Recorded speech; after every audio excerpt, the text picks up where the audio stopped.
Bom, gente, falamos então da emenda da lei orgânica, correto? Vamos agora para o próxima propositura, que é projeto de lei complementar. Então, nós temos a lei ordinária e a lei complementar.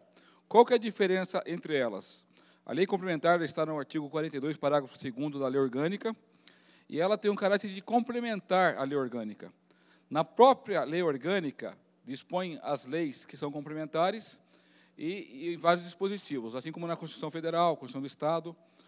Como que a gente sabe que ela é complementar? Algumas estão diretamente escritas, né, de quais são as leis complementares, e outras estão escrito: lei complementar regulamentará tal assunto, lei complementar disporá sobre esse assunto. Por que existem esses dois tipos de lei? A lei complementar e a lei ordinária. O que diferencia elas é o quórum. A lei complementar precisa de maioria absoluta e a lei ordinária, maioria simples. Maioria simples, eu sei que vocês já decoraram, mas isso é questão de gente que dá aula. Maioria simples, vamos falar várias vezes, o número inteiro superior à metade dos presentes da sessão. Se tiver 12, metade é 6, então é 7. Se tiver 11, metade é 5,5, então é 6.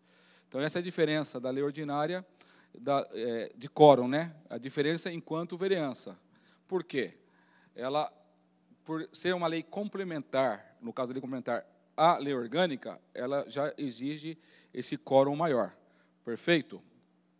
Não existe hierarquia, nós vamos falar sobre hierarquia de leis. Todas as leis, elas têm o tipo de lei certo. Tomar cuidado com isso. Uma lei só pode ser modificada por outra lei da mesma espécie.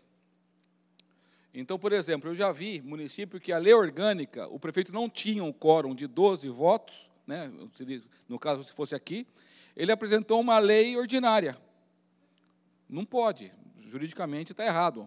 Então, uma lei, ela pode ser alterada por uma outra da mesma espécie. É muito comum em alguns municípios, às vezes o executivo não tem uma base para aprovar um projeto de lei complementar, ele manda como um projeto de lei ordinário. Espera aí, é diferente, é outro quórum. Então, se atentem muito a isso. Quando chega um projeto, verifiquem, né, principalmente projeto polêmico, todos esses detalhes, se realmente ele está de acordo com o que tinha que ser apresentado, se a propositura apresentada é a espécie normativa correta. Perfeito? Então, falamos aqui da lei ordinária. Lei ordinária, todas as leis que não estiver explicitada, que é para ser lei complementar, que é para ser outra espécie, tudo que não tiver pode ser lei ordinária. Então, não existe nenhuma norma que determina que para tal regulamento tem que ser tal espécie. Pode ser lei ordinária. Perfeito?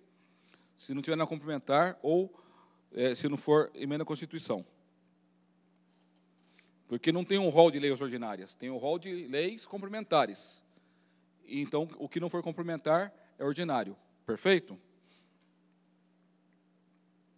Projeto de decreto legislativo.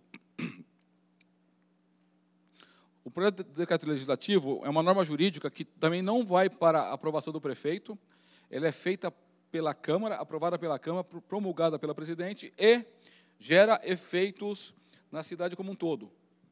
Então, ela não gera efeito só dentro da Câmara. Então, por exemplo, licença do prefeito, cassação de mandato, concessão de título de cidadão. O cidadão não é só aqui na Câmara, é na cidade como um todo. Então, tudo que não precisar da sanção do prefeito, que extrapole os limites da Câmara Municipal, que tenha que ter validade jurídica fora da Câmara Municipal, ela vai ser projeto de decreto legislativo. E aqui está no artigo 48 da lei orgânica de vocês e no artigo 206 do regimento interno. Tem esses três incisos e um artigo lá para frente, eu acho que é o 206, fala sobre aprovação ou rejeição do parecer do Tribunal de Contas, também é por projeto de decreto legislativo. Beleza? Projeto de resolução, artigo 207 do regimento interno. Né? Aí sim, é uma proposição destinada somente a parte interna da Câmara, ela não gera efeitos externamente. Então, aqui, de acordo com o artigo 207, se for destituir algum membro de comissão, ele não participou de tantas reuniões, vai ser feito pelo projeto de resolução. O regimento interno é um projeto de resolução. Por quê? Vocês fazem aqui, aprovam aqui, só vale aqui, não vale para fora, né? Julgamento de recursos. Se você quiser fazer algum cargo, emprego em função da Câmara, cassação de mandato de vereador e demais atos de economia interna da Câmara. Perfeito? Pode ver, cassação de vereador pode ser projeto de resolução. Prefeito não, porque o prefeito já está em outra esfera, precisa ser decreto legislativo. Requerimento, artigo 216. Todo pedido verbal ou escrito formulado sobre qualquer assunto que implique decisão ou resposta. E embaixo nós temos as indicações, nós temos 2 artigos, né? Ela indica alguma coisa, sugere medida de interesse público, e autoridade competente, que nem falamos, pode ir para a concessionária de energia, para a Sabesp, pode ir para o prefeito. Qual a diferença? O requerimento implica em decisão ou resposta, só que precisa ser aprovado pelo plenário. A indicação não, ela vai direto, não passa pela aprovação do plenário. Entretanto, já falamos aqui, retornando à fala novamente, se alguma coisa muito importante, às vezes você não espera todo o trâmite acontecer. Você pode enviar um ofício, o vereador também tem esse poder, enviar um ofício direto à autoridade, como se fosse uma indicação, entre aspas, porque a função de mostrar o problema, de sugerir, pode estar no ofício, pode estar numa indicação, não precisa estar necessariamente numa indicação somente. Perfeito? Moção. Também temos a moção, que é o artigo 226. É uma proposição que você vai manifestar, apelando, aplaudindo ou protestando. Como eu falei, tem câmaras que têm mais detalhes aqui, mas é basicamente a mesma coisa. Vamos supor, teve um aluno aí que se destacou numa feira internacional de ciências, vamos fazer uma moção de aplausos para ele. Pode ser feita uma moção e a Câmara se manifesta sobre aquilo, um repúdio. E interessante, esse aplauso, esse repúdio, ele não se limita apenas ao município. Eu posso repudiar, de repente, não sei, a ida do Elon Musk agora para Marte. Então, pode ser assuntos internacionais, pode ser qualquer tipo de assunto que você pode entrar com uma moção, seja de aplauso ou seja protestando, enfim. O parecer. Agora são as proposições acessórias. O que é proposição acessória? Ela só existe porque existe uma principal. O parecer, existe o parecer jurídico, existe o parecer das comissões. Se não tiver a matéria principal, ele existe? Não. Mesma coisa, a Câmara Municipal existe sem vereador? Não. O assessor do vereador existe sem o vereador? Não. Então, tecnicamente dizendo, isso não é de forma, falaram com muito cuidado, né? Então, o assessor acaba sendo um acessório do vereador, tecnicamente dizendo, né? Não é de forma pejorativa, é só de forma técnica dizendo aqui. Então, a proposição acessória, ela só existe em função de outra proposição que já está em curso. Então, o parecer das comissões sobre determinada matéria e o parecer do jurídico sobre determinada matéria. Perfeito? Tranquilo?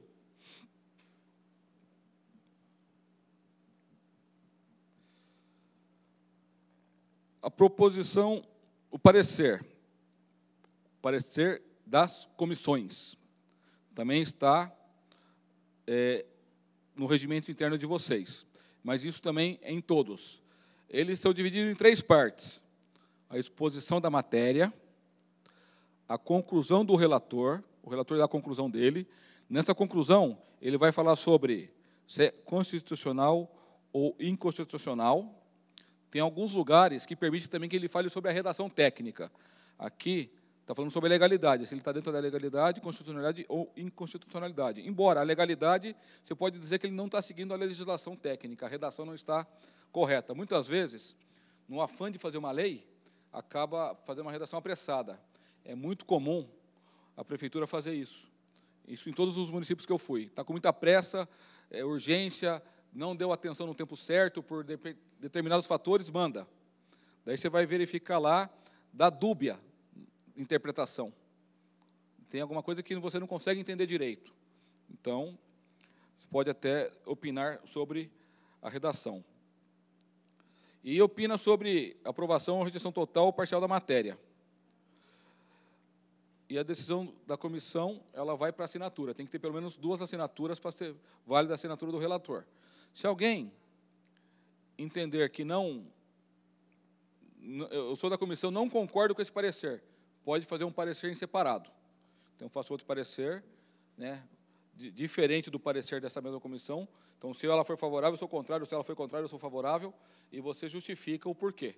Perfeito?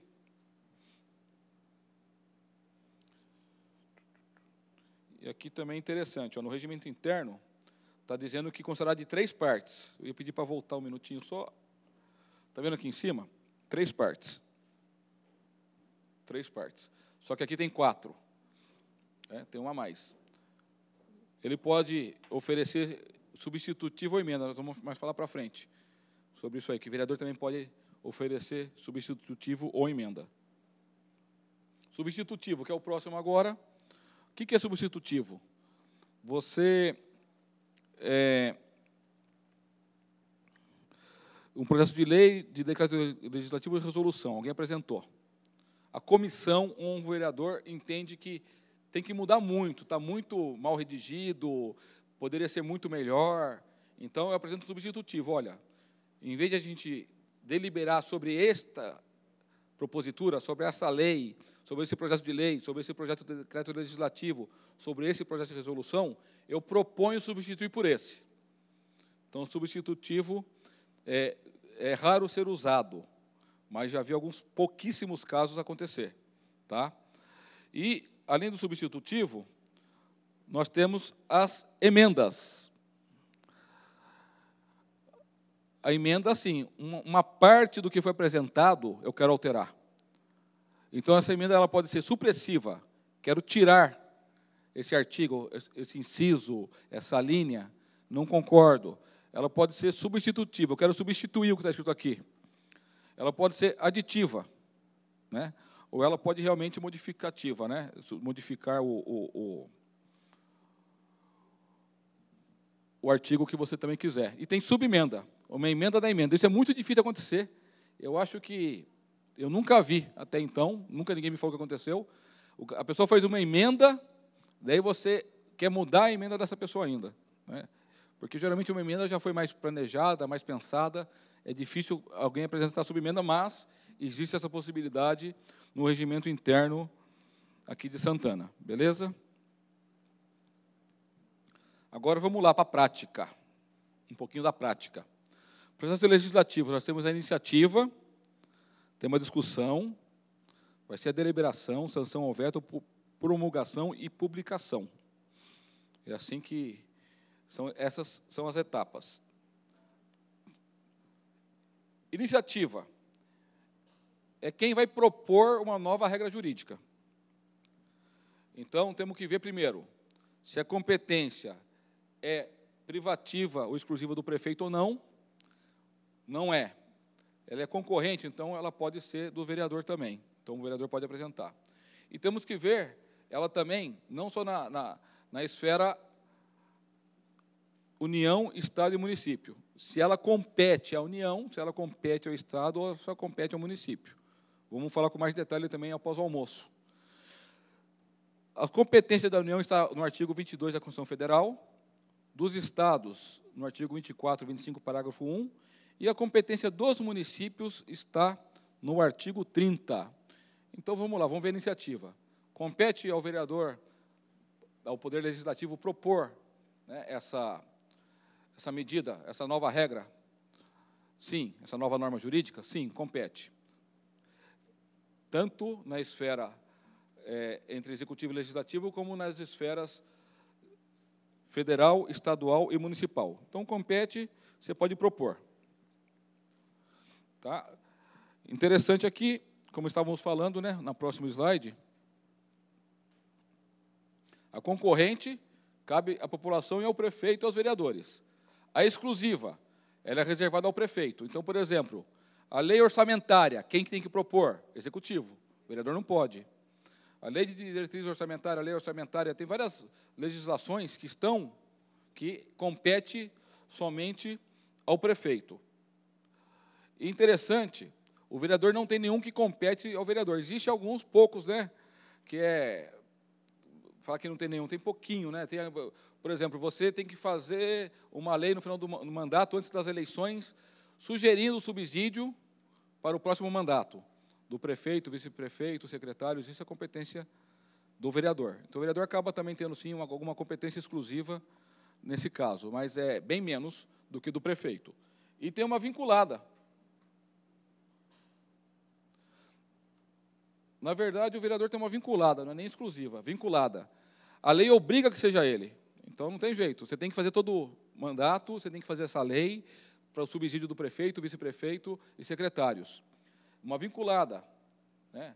O prefeito ele tem que fazer a lei de orçamento. Ele não pode falar, não quero fazer. Ele pode não querer fazer a lei da guarda, por exemplo.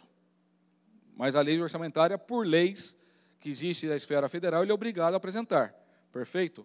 Então, a exclusiva é reservada a ele, mas ele não tem deliberativo. Eu posso ou não apresentar. A vinculada, ele é obrigado a apresentar. Não tem como fugir disso. E a vinculada, o vereador também é obrigado a apresentar. Salvo engano, provavelmente no regimento, essa questão do subsídio é a Comissão de Finanças e Orçamento que apresenta, antes das eleições, no final da legislatura.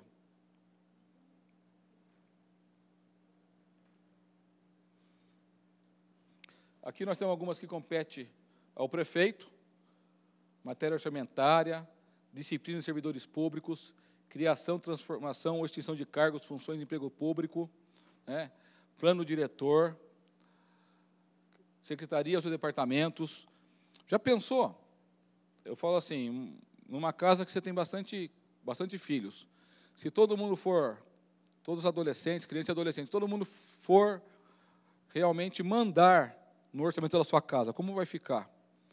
Fica uma bagunça, é difícil, porque cada um vai ter os seus desejos, as suas vontades. Então, de certa forma, está correto. Tudo que compete em regra, tudo que vai mexer financeiramente, tem que partir do executivo, porque é ele que administra o dinheiro. A partir do legislativo, eu entendo que seria até uma interferência e, enfim, se a pessoa ainda vem de boa fé, muito bom, mas você sabe como que é o ser humano. Alguns até vêm fazendo politicagem e acaba criando uma confusão lascada. Com certeza, as leis que não é de iniciativa, ela é considerada depois inconstitucional por vício de iniciativa. Vamos falar mais para frente sobre isso. Daí, como tramita? Você fez a lei compete ao vereador, o assessor estudou, o vereador estudou, viu lá, olha, compete, fiz. Primeira coisa que ele vai fazer é fazer o protocolo. Ele vai na Secretaria Administrativa, né, Divisão de Protocolo e Gestão Documental, em até 48 horas antes, como a vereadora estava falando, então tem até as 15 horas de sexta-feira para protocolar, que daí ele já vai ser mandado para a leitura do expediente, da próxima sessão. Certo? Depois que for lida, ela vai para o parecer da Procuradoria Jurídica, né, e serão encaminhadas às comissões. Justiça e Redação é a primeira, e, se tiver mais comissões, ela passa por todas as comissões que aquele assunto tiver dentro.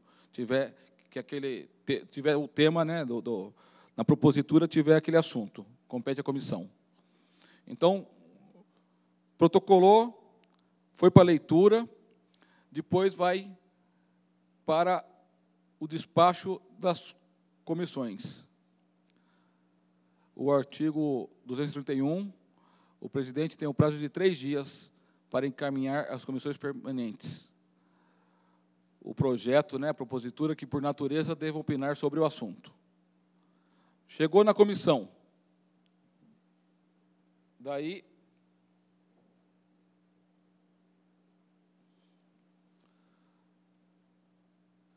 a comissão tem 15 dias para emitir seu parecer e pode ser prorrogável por mais 8 dias. desde que faça um requerimento fundamentando esse atraso. Então, veja bem, todo o projeto, novamente, o poder que o vereador tem, todo o projeto que for apresentado, com exceção daqueles de regime de urgência, urgentíssima, tem algumas exceções, vai em regra, né, ele tem 15 dias para dar o parecer. Então, a comissão ela vai estudar. Que nem eu falo, uma lei não é um pastel. Você chega, põe, frita e entrega. Então, você tem que ter uma análise, você tem que propor emendas. Importante, a lei não é do prefeito, a lei é da cidade. O prefeito não está acima do legislativo, são poderes independentes e harmônicos. Então, é comum e até salutar utilizar o tempo que tem para fazer uma análise e fazer propostas de alterações. Na nossa cidade lá era comum. Muitas leis que vinham do Executivo tinha várias propostas para alterar, pensando em melhoria. Não é porque veio do Executivo que está perfeito, né? Várias cabeças pensando, nós erramos menos. Humildade. Quanto mais gente estiver participando, melhor vai ser o produto final, com certeza. E decorreu o prazo, o artigo 99, né? E também demorou muito. Ela vai entrar na ordem do dia com parecer ou sem parecer. Não precisa do parecer para entrar na ordem do dia. A presidente pode colocar na ordem do dia ou a requerimento de qualquer vereador. O vereador está com pressa, ele faz um requerimento e ele vai ser incluso na ordem do dia e vai ser discutido, deliberado, sem um parecer mesmo.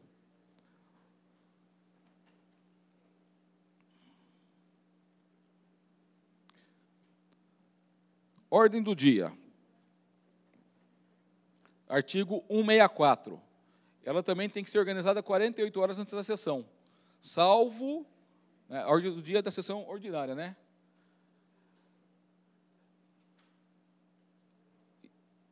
E aqui tem como que ela vai ser ordenada, e essa ordem, segundo o regimento de vocês, também não pode ser alterado. Tem lugares que permitem alteração de acordo com a necessidade, o plenário define e delibera. Aqui não.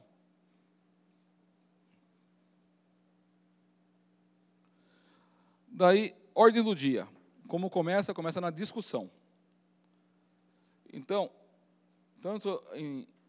ela pode ser em 2 turnos, essa discussão, ou em turno só. Geralmente, as leis são em 2 turnos, e o projeto de decreto legislativo e o projeto de resolução é um turno apenas.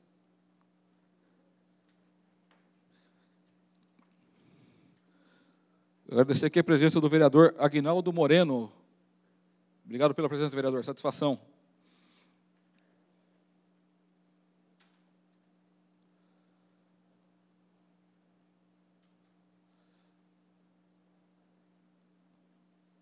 Então, aqui estão todos que serão em 2 turnos.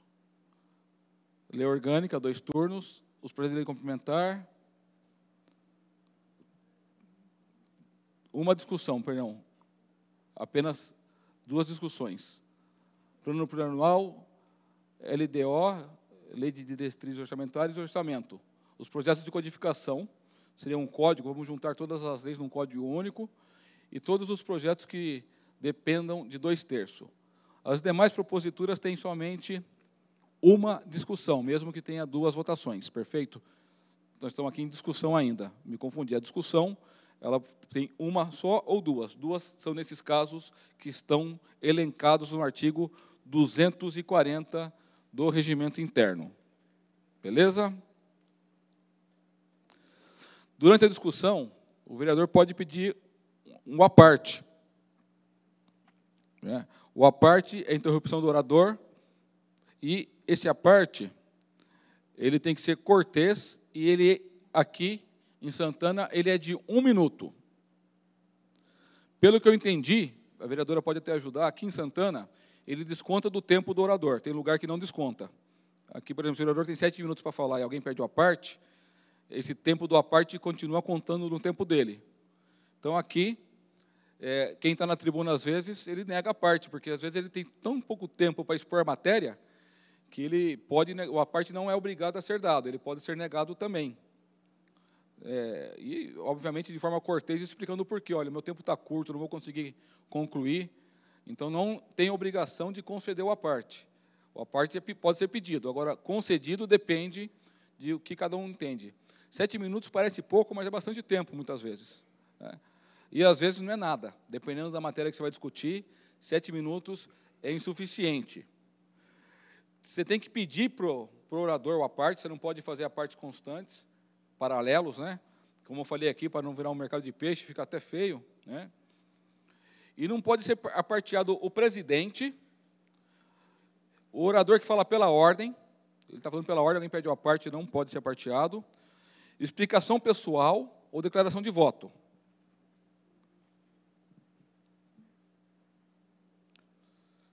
E aqui no parágrafo 4º, quando você nega o à parte, você não pode mais falar com aquele que você negou à parte, se dirigir a ele, né? Tem locais que falam que, a partir do momento que negam a parte, o orador tem que falar somente com o presidente da Câmara, não pode mais se manifestar a ninguém.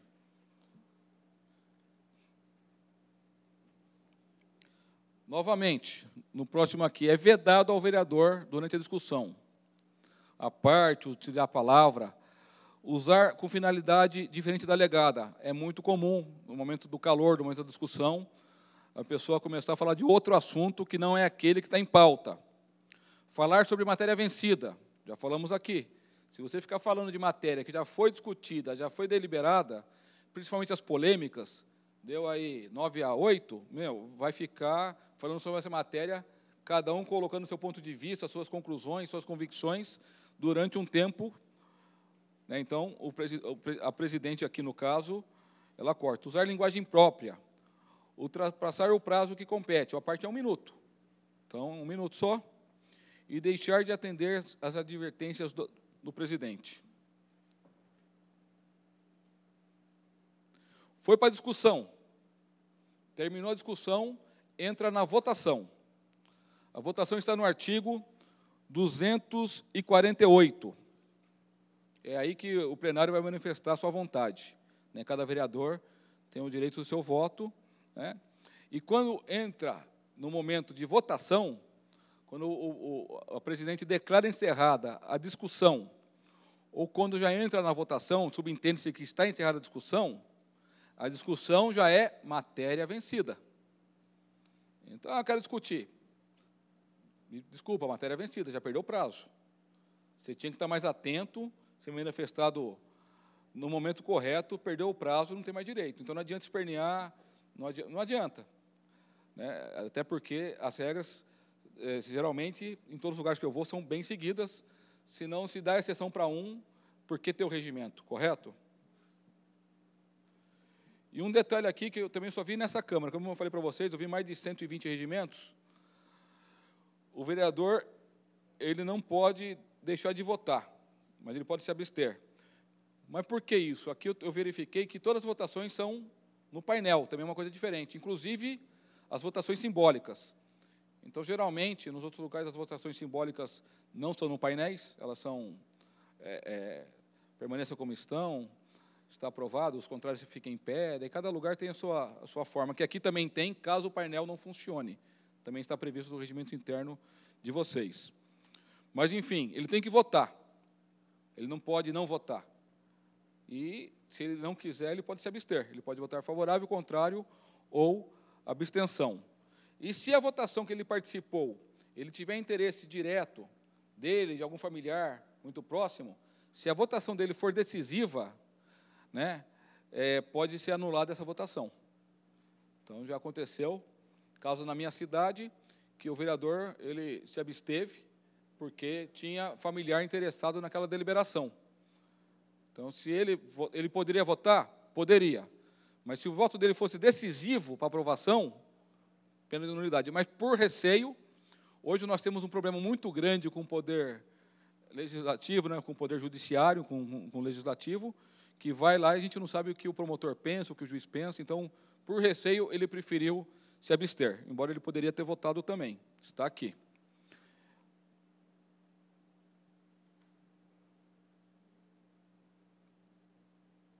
Aqui, na verdade, está sugerindo se abster, quando tiver interesse pessoal, não votar favorável.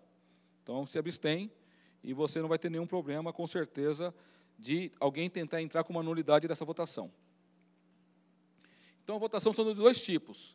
Ela pode ser nominal ou pode ser simbólica. Embora, como as duas utilizam um painel, segundo o artigo 252, acaba sendo as duas, de certa forma, nominal, porque a população vai ver o que cada um votou, não foi simbólica, né? Vai estar explícita, né? Então, o painel informará o nome dos votantes, os votos e a totalização, e as ausências. E se, por acaso, o painel não estiver funcionando, daí o processo simbólico, o presidente convida os vereadores que estiverem de acordo a permanecer sentados, e os que forem contrários a se levantarem. E depois ele faz a contagem do voto e a proclamação do resultado. Enquanto o presidente não faz a proclamação do resultado, se por acaso o vereador se arrependeu do voto, ou votou errado, se confundiu, ele pode pedir a retificação de voto. Senhora presidente, peço retificação de voto. Daí vai abrir para você novamente manifestar a sua vontade. Se já tiver proclamado o resultado, matéria vencida. Já era. Não tem mais o que fazer. Então, importante estar atento nesses detalhes, e acontece. Acontece, não vou falar com frequência, mas acontece. Já aconteceu comigo. De depois pensar, falei, eu quero mudar meu voto. E acabei alterando e pedi retificação de voto, e é tranquilo. Desde que feito, né, no momento correto.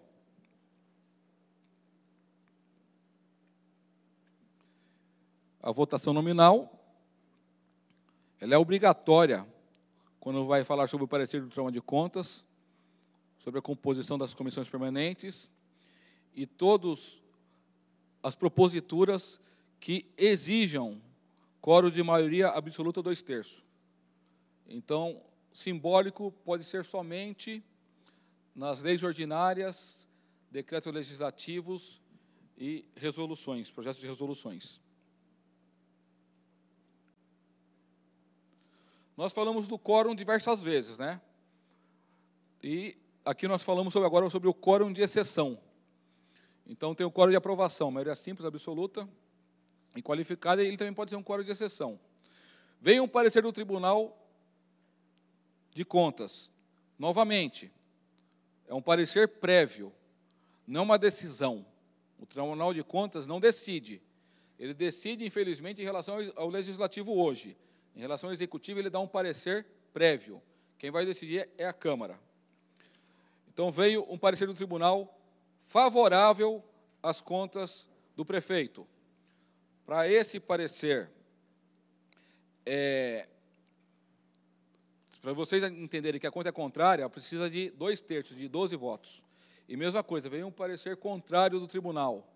E vocês entendem que tem que ser favorável, precisa de 12 votos para mudar esse parecer prévio do tribunal.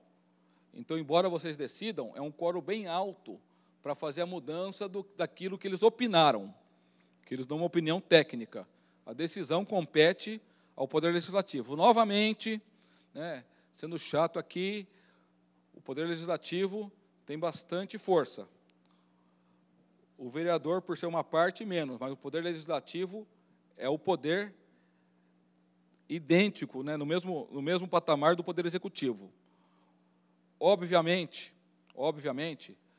a população espera do governo muito mais coisas relativas ao Poder Executivo. Os anseios da população estão naquilo que o Executivo faz, na maioria das vezes. Uma saúde, né, a sua área, então não compete muita coisa ao Legislativo. Então acaba dando a impressão que o Executivo é mais forte, mas não é. Tem as funções diferentes. Estamos no mesmo patamar. Perfeito? Daí deliberou a matéria. Ela pode ir para sanção ou veto, promulgação ou ser arquivada. Ser arquivada quando foi rejeitada. O plenário rejeitou essa matéria. Vai para o arquivo. Aprovou. Né? Daí depende do caso, vai para o prefeito ou a própria presidente vai para a promulgação dela. quando vai lá para o prefeito, ela faz o documento chamado autógrafo, que é uma redação final da proposição. O que seria isso? Veio o projeto do executivo, ou da comissão, ou da mesa, ou de algum vereador, né?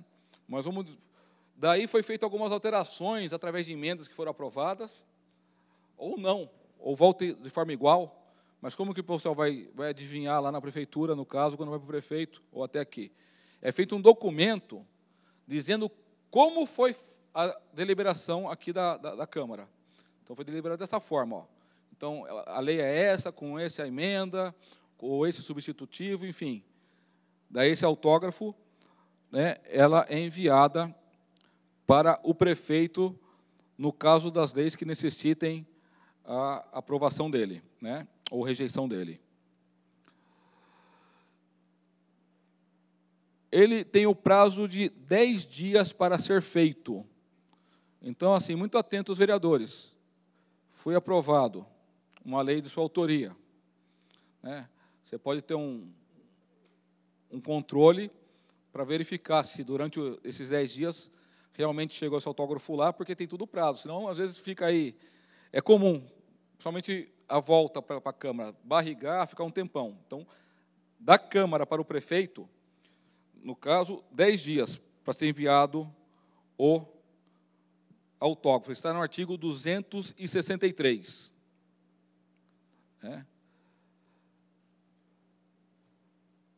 Geralmente manda-se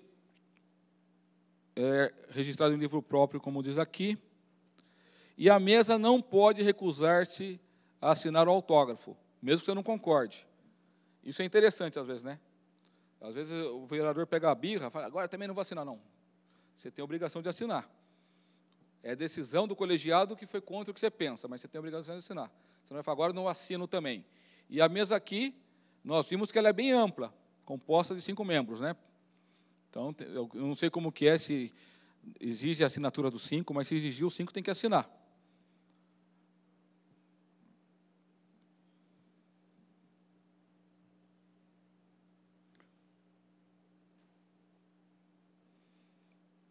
E está aqui na lei orgânica também, os 10 dias úteis para enviar ao prefeito o autógrafo. Daí foi lá, chegou no prefeito, ele pode concordar ou discordar, ou concordar também parcialmente. Então, ele vai lá, essa concordância a gente chama de sanção. E essa sanção, ela pode ser expressa. Expressa, ela vai ser escrita. E ele tem o prazo de 15 dias úteis a partir do momento que ele recebeu o autógrafo. Recebeu o autógrafo, tem até 15 dias úteis para enviar para a Câmara. Se ele não enviar para a Câmara, o que acontece? É uma sanção tácita. É o famoso quem cala consente. Quando eu fui presidente da Câmara, eu tinha um controle disso. No momento que chegou o autógrafo, e eu contava os dias. Por quê? Se ele não o fizer, o presidente da Câmara, a presidente tem 48 horas para fazer. E se ela não fizer, o vice-presidente tem o mesmo prazo para fazer, para promulgar a lei. Então, a gente chama isso de sanção tácita. Ele ficou quieto. Ficou quieto, então ele concordou. Quem cala, consente. Ó, passou o prazo, daí tem todo o trâmite como funciona. Você vai pedir o número da lei, né? Mas daí já não compete a ele. É comum, em algumas câmaras, já vi, na minha região, que eu tenho mais acesso, como eu falei, eu fui assistir muita sessão de Câmara, até em estado diferente, né? Coisa de doido. Então, a gente acaba fazendo amizade, vai conversando e vai entendendo como funciona, né? Então, tem câmaras assim que é comum passar desse prazo, os 15 dias. É muito comum. Eu não sei como que é aqui, mas agora quem está chegando vai descobrir se esse prazo é respeitado ou não. Uma coisa importante, que eu não sei se aqui já aconteceu, isso acontecia antigamente, mas já faz um tempo que não acontece mais. A gente falou sobre as iniciativas da lei, correto? Nós vamos ver se compete ao prefeito ou ao vereador, se compete à União, ao Estado, ao município, e fizemos a lei. Antigamente, eu não sei se... Eu não escuto mais, mas a gente fala que, às vezes, pode acontecer de falar isso, esse argumento. O vereador apresenta e fala, não, se o prefeito sancionar, não tem mais vício de iniciativa. Eu fiz a lei, não competia a mim, mas ele concordou. Não tem mais vício de iniciativa. Não, o STF diz que continua com vício de iniciativa. Qual que é o problema disso? Se alguém um dia entrar com uma ação, ela pode fazer com que essa lei ela seja declarada inconstitucional por vício de iniciativa, ela não fica mais vigente. Então, o que a gente sugere tecnicamente? Como eu disse, ninguém está aqui para falar faça isso ou faça aquilo, é uma sugestão que existe vários tipos. De repente, é inconstitucional, eu quero apresentar para movimentar a sociedade. É um direito que tem. Não estou dizendo que... Agora, tecnicamente, faz uma indicação com um anteprojeto junto ao prefeito. Ó, prefeito, tenho aqui um projeto tal que eu acho interessante analisar, faz a publicidade na tribuna, faz a publicidade nas redes sociais. De certa forma, você também está sendo o autor daquela ideia, só que tecnicamente da forma correta. Por quê? Se você apresenta e é aprovado, vai para a prefeitura. De uns anos para cá, o jurídico ele passa por uma procuradoria, e essa procuradoria, em regra geral, com exceção de algumas cidades do interior ainda, eles são concursados. Então, não é a vontade do prefeito falar, passe isso aqui. Não, isso aqui está errado, ele vai dizer, vai vetar. E o veto volta. Daí derruba-se o veto. O que acontece? Vai para o Tribunal de Justiça, vai ser declarado inconstitucional. É um gasto, é um desgaste de tempo muito grande, e, às vezes, o objetivo que você tinha de mostrar para a sociedade que você é autor daquela lei pode ser de uma forma técnica mais correta e mais tranquila. Tranquilo? Agora, o prefeito, ele vetou, ele não concordou. Ele pode vetar o projeto total ou parte desse projeto, né?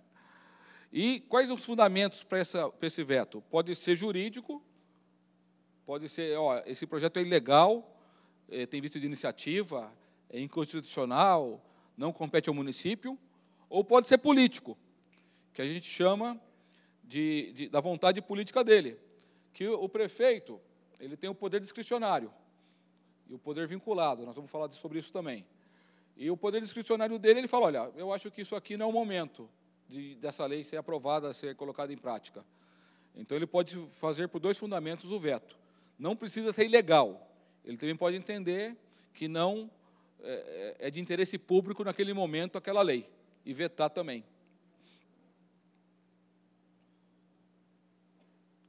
O veto, ele tem que ser expresso, ele não pode ser tácito. Porque ele ficou quieto, sancionou. Se ele ficar quieto também for veto, até vira confusão. Então, o veto tem que ser expresso. A sanção pode ser expressa ou tácita, o veto tem que ser expresso. E também tem 15 dias úteis, né, para comunicar à Câmara. Veto parcial. Para o próximo slide. O veto também é irretratável, não dá para se arrepender. O vereador pode colocar um projeto e, se ele ainda não tem o parecer das comissões, ele pode pedir para retirar. Vou estudar melhor. Então, tem muitas coisas que você pode pensar melhor, voltar atrás, algumas coisas não, e o veto é uma delas. Quando o prefeito faz o veto, já não tem mais como voltar. É irretratável. Então, ele não pode retirar o veto. Vetou, está vetado. Por que, às vezes, pode querer tirar o veto? Porque tem consequências.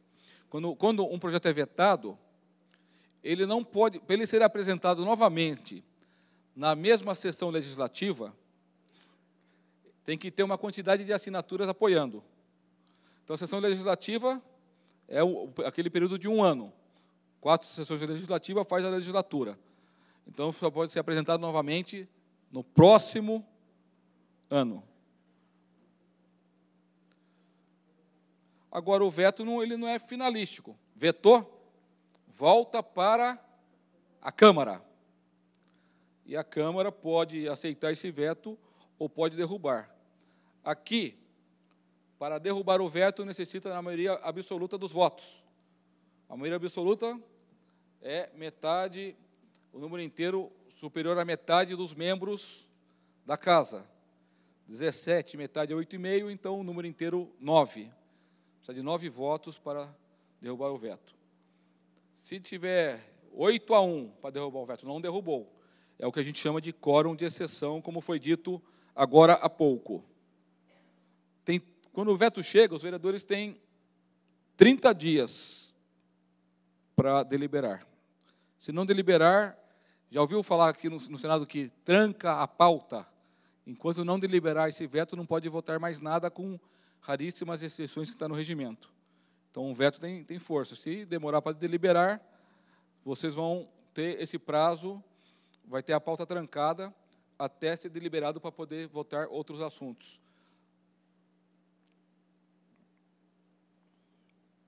Então, o veto ele pode ser total ou parcial, tem que ser expresso, ele pode ter um fundamento jurídico ou político, né? O efeito é relativo, a Câmara que vai decidir se vai aceitá-lo ou não, né? E o veto é apreciado exclusivamente pela Câmara de Vereadores. O prefeito sancionou ou derrubou-se o veto, né? O prefeito sancionou, vai para a promulgação. O que é promulgação? Ele declara formalmente que essa lei existe, né? E depois ele faz a publicação desta lei. A partir do momento que é publicado, a lei já entrou no ordenamento jurídico e, em regra, já começa a ter sua vigência. Pode ter umas que pode ter a vigência posterior, como nós vamos falar no período da tarde. A vigência da lei, ela começa a valer, geralmente, na data de publicação. Na verdade, vamos falar aqui também. E se não tiver, geralmente você coloca assim na lei no final: essa lei entrará em vigor na data de sua publicação. Se você não colocar nada, o nosso Código Civil diz que ela entra em vigor 45 dias após a publicação.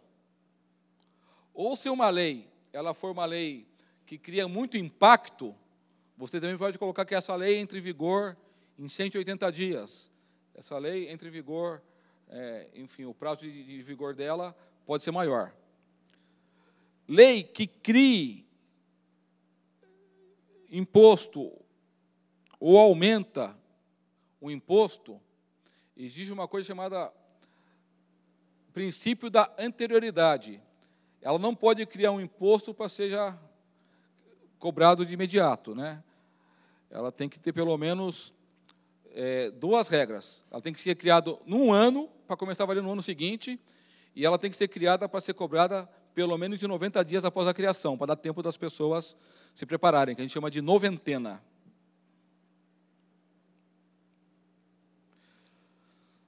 Outra questão que a gente tem que ficar muito atento é sobre os decretos regulamentares.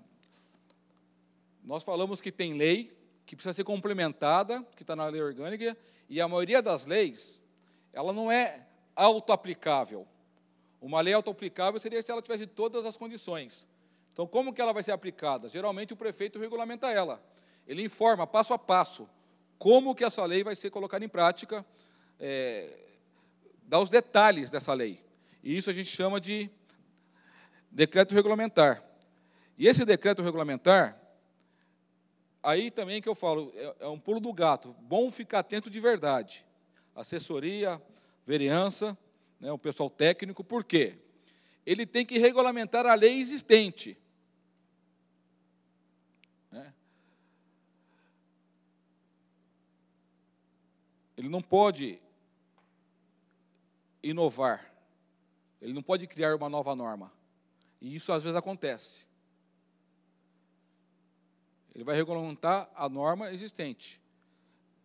Então, ele coloca uma nova norma que não está na norma. Espera aí, isso aqui não foi. Isso aqui você está usurpando os limites do Poder Legislativo. O que pode ser feito? Pode sustar esse decreto. O Legislativo, através de um decreto legislativo, susta esse decreto do prefeito. E se vocês tiverem acesso, e se tiver alguém olhando isso constantemente, eu duvido que já não aconteceu isso na história da cidade. É mais comum do que a gente imagina.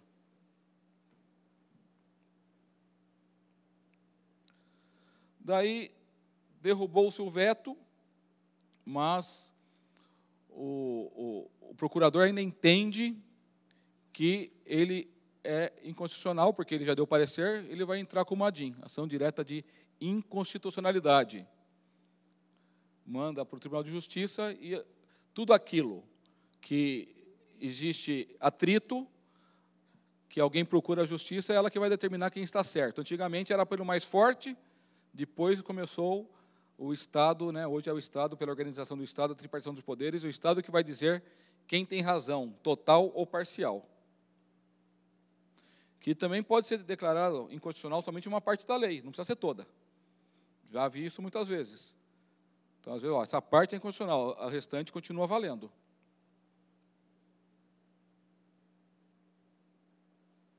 Beleza? Dá uma pausinha rápida para tirar dúvidas. Alguém quer falar qualquer assunto relativo à Câmara? Tranquilo? Vamos agora falar sobre conflito aparente de normas. O que é isso?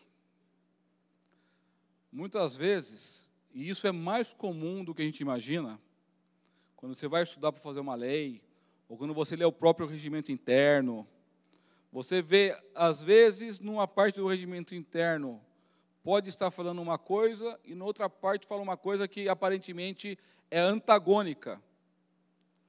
Você vê uma lei que pode dizer uma coisa, e outra lei que fala uma coisa contrária. Como que eu vou interpretar isso? Qual que vale? Isso é muito doido, né? Confunde mesmo. Então, é importante ter as técnicas. Existem as técnicas, né, que o pessoal chama de antinomia, popularmente chamado de conflito aparente de normas. Existem regras que vai te dizer qual é válida nos casos que acontece. E eu não li com essa atenção, mas eu tenho certeza que se a gente pegar a legislação nossa aqui do regimento, por exemplo, deve ter coisas que, às vezes, podem estar em conflito, né? E vai ter, né, algumas coisas que nós vamos até colocar aqui como exemplo, né? Como exemplo. Perfeito? Então, o nosso ordenamento jurídico ele tem muitas leis.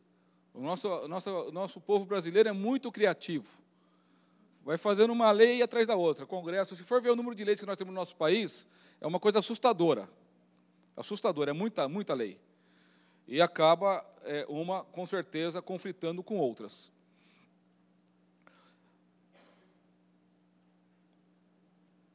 Como diz aqui, ela caracteriza por duas normas incompatíveis entre si. Pode ter mais de duas também, 3, 4. Às vezes você vai ler e fala, poxa, aqui está acontecendo isso e está acontecendo. Já aconteceu, né, de advogado defendendo seu cliente e perder causa porque ele mandou uma legislação e o outro advogado mostrou que ela estava em conflito com o outro e o que era válido era a outra que foi apresentada. Por isso que eu falo que isso é muito comum, principalmente no Poder Judiciário. Então, para nós evitarmos, às vezes, criar legislação conflitante também, ou entender na hora de fazer qual lei que eu tenho que fazer para mudar aquela lei, lembra que nós falamos que uma lei só muda a outra lei da mesma espécie.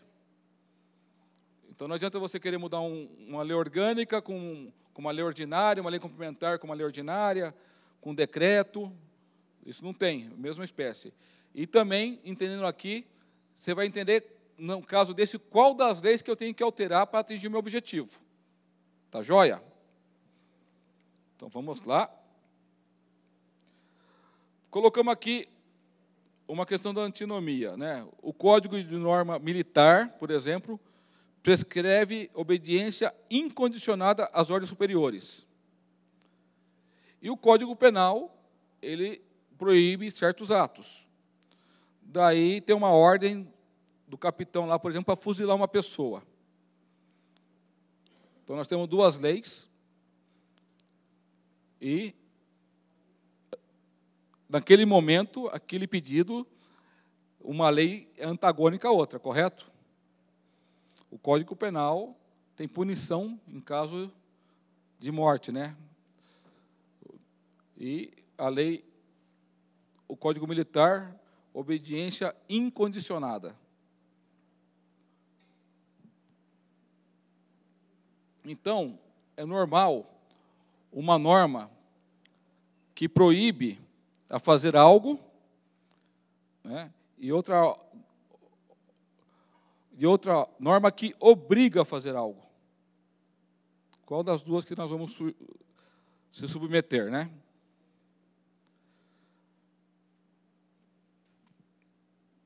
Passa para o próximo aqui.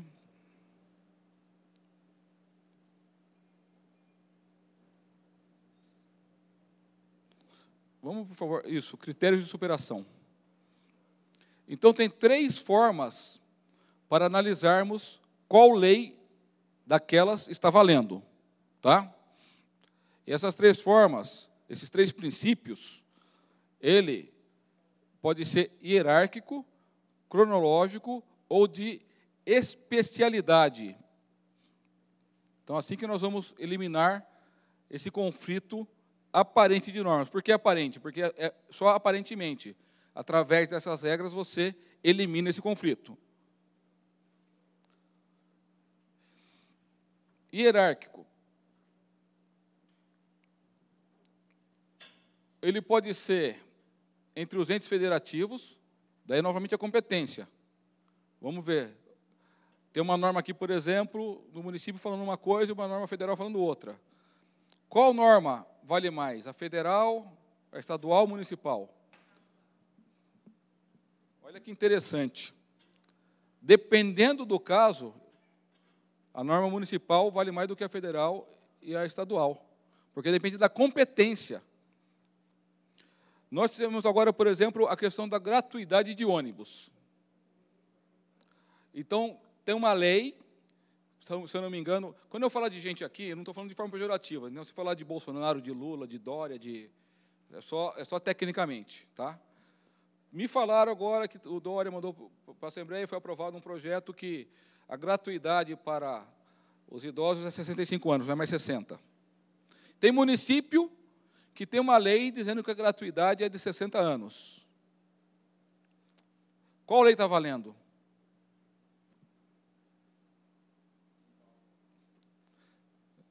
Interessante, depende.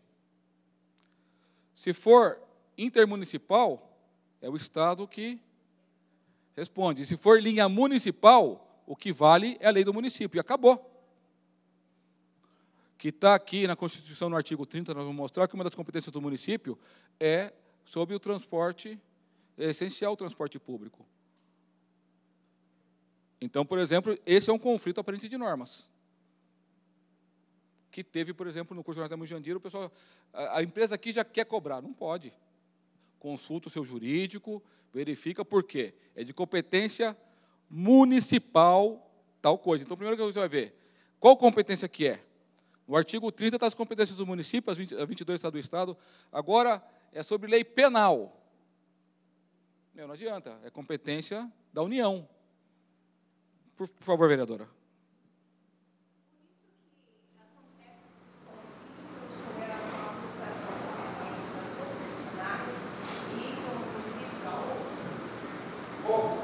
Qual seria assim, esses conflitos que a senhora fala? Até para, por exemplo, né? Por exemplo. Obrigado. Bom dia. Então, porque eu já me deparei com essa situação, tipo, de repente se enquadra aí, né, a questão às vezes as concessionárias de ônibus, quando é intermunicipal, que não roda dentro do município, digamos, existe esse conflito da questão da tarifa e tudo mais. De repente, neste caso intermunicipal, compete ao Estado, no caso. Ah, tá, entendi. Obrigada. Então, outra questão que também está acontecendo agora, esse dos ônibus vai começar a acontecer em vários municípios, que é recente. Outra questão, em questão de competência, o governo do Estado decreta a fase vermelha e exige que feche tal horário, por exemplo. Tem município que não está se... que não está seguindo essas determinações. Você vê, por exemplo, no final de ano, como estava o litoral. E o que o Estado pode fazer? Nada, ele pode fazer outra coisa. Se for questão de horário de funcionamento. Se ele conseguir entrar em questão de saúde, talvez consiga. Saúde pública, daí vai depender como o judiciário vai entender. Mas horário de funcionamento, não. Quem determina é o município. Se ele quiser colocar aqui, que é 24 horas os bares, coloca. Tem lugar que coloca que vai fechar às 11. É o município que determina essas questões. Temos exceções, quando está em estado de calamidade pública, daí existem algumas exceções constitucionais, mas a regra é essa. Então, vamos ver a quem compete. Daí nós vamos ver qual lei que está certa. Perfeito? Tranquilo? E vamos ver também... Opa, voltar. As espécies legislativas.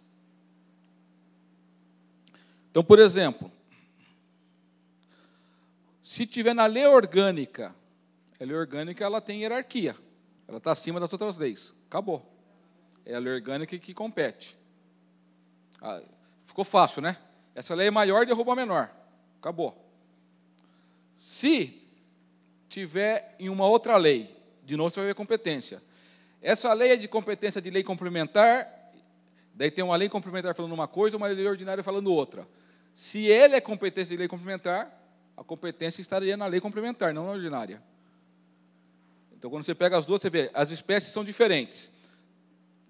As espécies são diferentes de lei, ela está na espécie certa, que tiver na espécie certa, prevalece sobre o que está na espécie errada. Perfeito?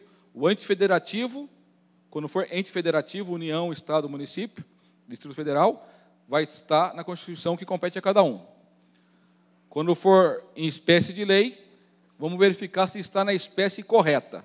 Essa está na espécie errada, um espertão tentou fazer em lei ordinária o que tinha que ser em lei complementar, então não vale. O que vale é o que está na lei complementar. Tranquilo? Não confunde muito não, né? Dá para... Eu sei que isso é complicadinho, sim, um pouquinho, mas vamos lá. Daí esse critério não sugeriu. São duas normas da mesma espécie. E estão falando coisas distintas. Então, qual o critério para superar essa dúvida? É o critério cronológico. A lei mais nova substitui a lei mais velha. A lei mais nova revoga a lei anterior. Então, sempre irá prevalecer a norma posterior.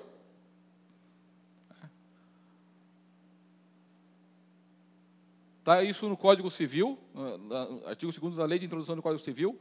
A lei mais nova, editada posteriormente, prevalece sobre a mais velha. Tranquilo? E aqui tem, como que fala aqui, o latim, bonito, né? Em latim, né? Então, isso aqui já é norma posterior, revoga anterior. Se é uma norma, ela revoga anterior. Então, é a mesma espécie, vamos ver qual é a mais recente. Essa que vale. Isso também é muito comum no judiciário. A pessoa pega lá um livro, às vezes tem uma doutrina, que a doutrina para o judiciário também serve como norma. Então, pega uma doutrina que depois de 5 anos o autor mudou de opinião alguma coisa. Daí o outro advogado mostra a norma mais nova, é o que vale. Vai ser decidida por essa norma. Às vezes usa o mesmo livro, mas com a norma mais recente. Perfeito? Então, segundo aspecto cronológico, hierarquia, competência, cronologia. E, por fim, especialidade, ou especificidade também serviria. As normas estão no mesmo diploma legal, então elas estão na mesma data e são da mesma espécie. Como que você vai sugerir? A norma específica sobre a norma geral. Vou dar um exemplo. Nós temos no regimento interno um rito específico para o orçamento e temos um rito para as demais. Então, está tendo um conflito, mas qual que é o específico quando for falar de orçamento? É aquela que está sendo específica para o orçamento. Então, a norma específica, ela supera a norma geral, a norma genérica. Estou tentando lembrar de outro exemplo assim também em outras espécies, né? Tem alguma lei que derruba a concessão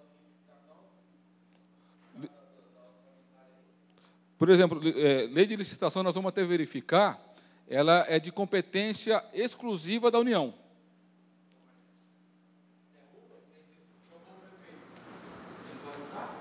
Não, essa lei não pode nem o município legislar sobre ela.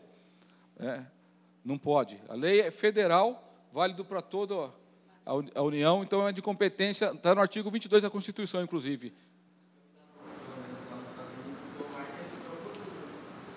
Sim, daí uma questão importantíssima, né? Como cada país tem essa autonomia, tem suas legislações próprias. Às vezes a gente assiste um filme americano e vê, por exemplo, que entra uma pessoa de surpresa, né, para fazer uma testemunha surpresa. No Brasil não pode. Então, a lei brasileira, nesse aspecto, é diferente. No caso, aqui nós não temos a competência de lidar com lei de licitação. Só vai ter competência mesmo a União. Nem o Estado pode legislar sobre isso. Beleza? Então, aqui a norma especial revoga a norma geral.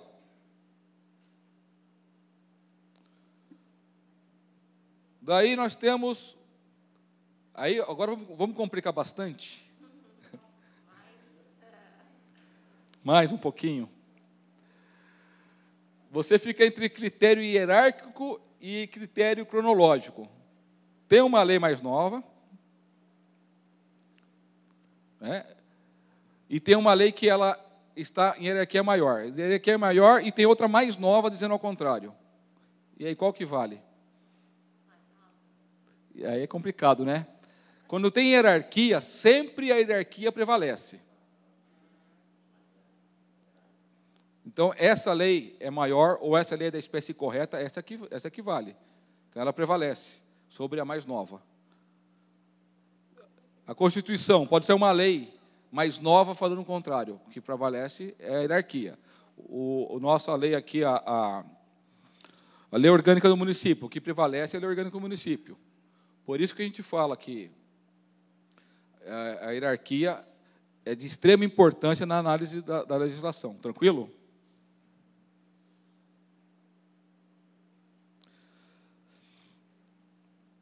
Agora também temos o caso da especialidade sobre o cronológico. Nesse caso, prevalece a especialidade.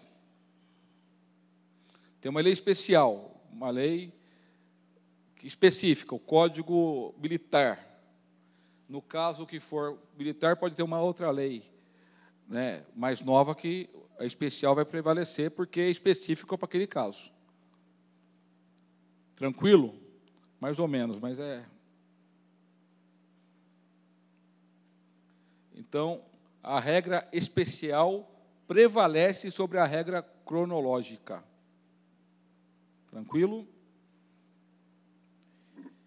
E, por fim, quando tem o critério de hierarquia e de especialidade. Esse é o mais confuso de todos. Esse tem que ver caso concreto para a justiça decidir. Tem casos que vai ser a hierarquia, tem casos que vai ser a especialidade. Então, às vezes, tem uma norma geral, que ela está numa hierarquia superior, mas a norma especial pode ser que ela sobressaia sobre a hierárquica, em alguns casos, no Poder Judiciário. Então, você tem que ver caso a caso, porque não existe uma regra única. Cada caso vai ser decidido de uma forma. Tranquilo? De novo, tira dúvidas. Qualquer assunto.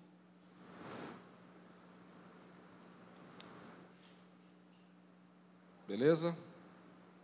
Estamos com impasse. Temos 25 minutos, 24 agora, para as 12 horas. Em 24 minutos a gente não consegue terminar um assunto. Eu não sei se existe essa flexibilidade. A gente antecipar um pouquinho a volta do almoço e sair mais cedo, ou se vocês preferem que a gente inicie e pare e continue posteriormente. Eu não sei se a diretora tem alguma previsão. O que a senhora prefere?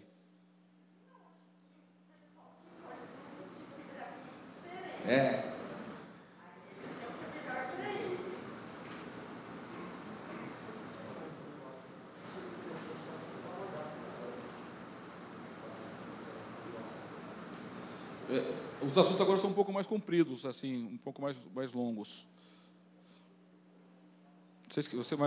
Podemos iniciar, então?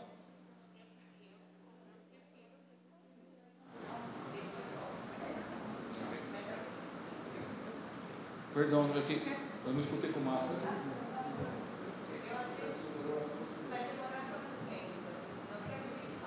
Deixa eu pegar um assunto curto aqui. Deixa eu ver se tem um assunto curto. Se passar um pouquinho também tem problema, uns 10 minutinhos? Não. Hierarquia das normas.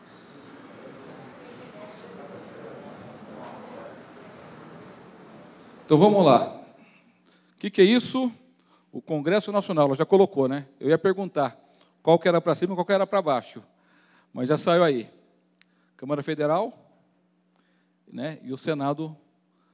E daí tem tudo, quem fez fala que o Senado fica dessa forma, que as pessoas estão lá pensando, né, analisando, e a Câmara Federal. Podemos colocar tudo, então, desse slide, por gentileza? Pode. Quantos deputados nós temos? Alguém? Temos 513 deputados e senadores, 81. O mandato para o senador é de 8 anos. E o mandato para a Câmara Federal são de 4, igual a gente, né? O Senado representa o Estado. E a Câmara Federal representa a população, o povo.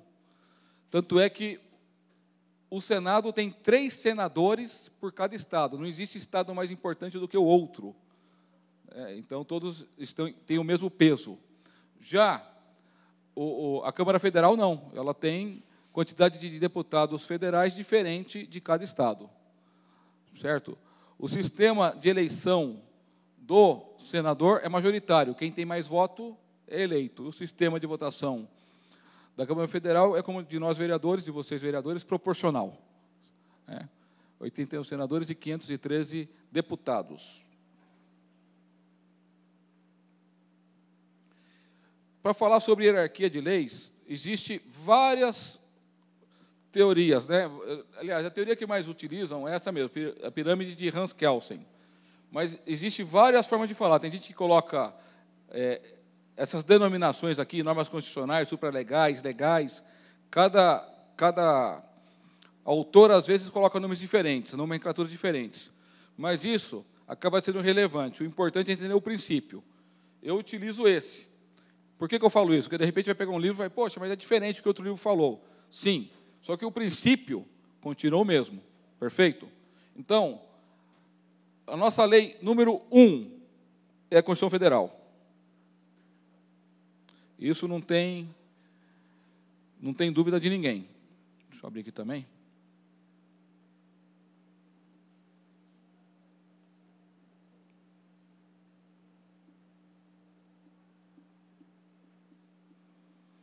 É a Constituição Federal.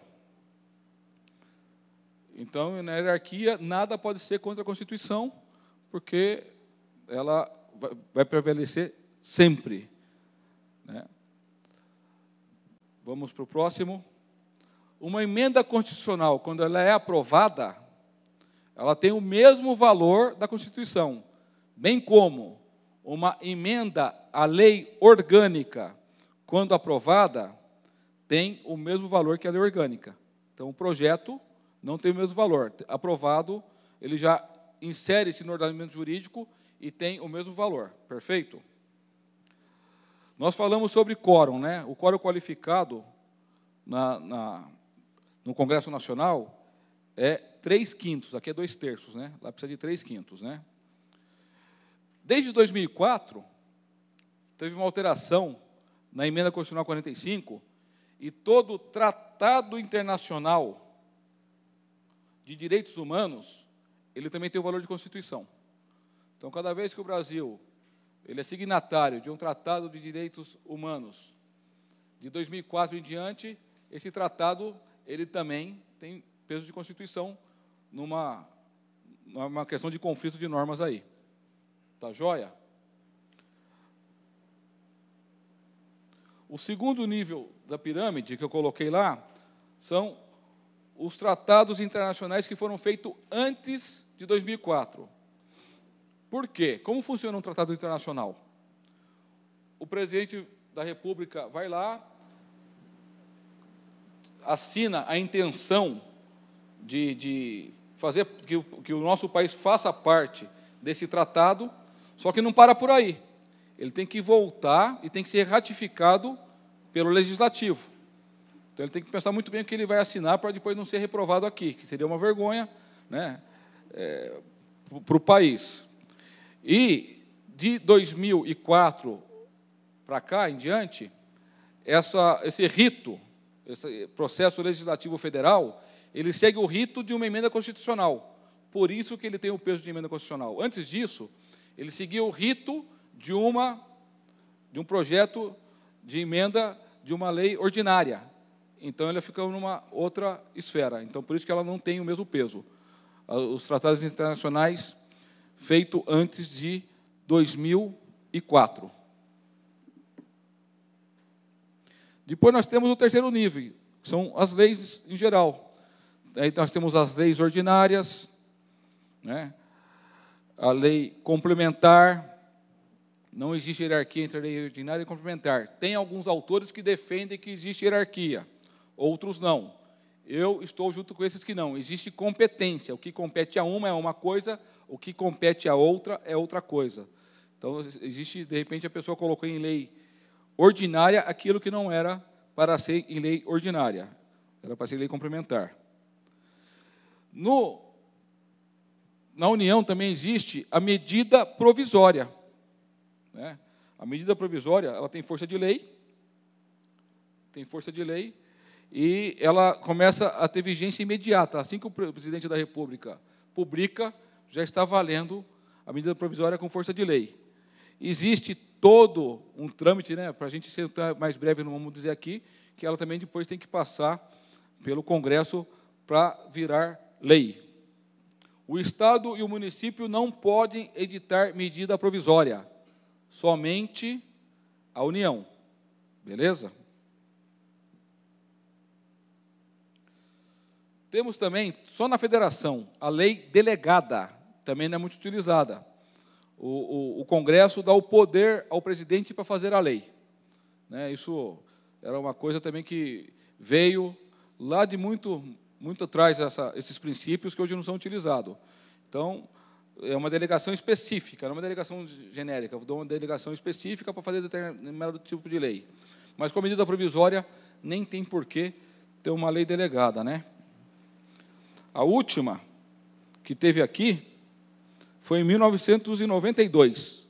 Então, já faz tempo, né, que nós tivemos uma lei delegada no nosso país. Temos o decreto legislativo, como já explicamos, para que funciona. Mesma coisa no governo federal e estadual. Esse também está no terceiro item, né? O primeiro, Constituição, tratados, o segundo, os tratados internacionais antes de 2004, esse está no terceiro nível. Continua no terceiro nível. Como eu já disse, eu entendo que não existe hierarquia, existe competências que compete a um, né? Já falamos um pouquinho sobre decretos legislativos, né? E temos as resoluções também.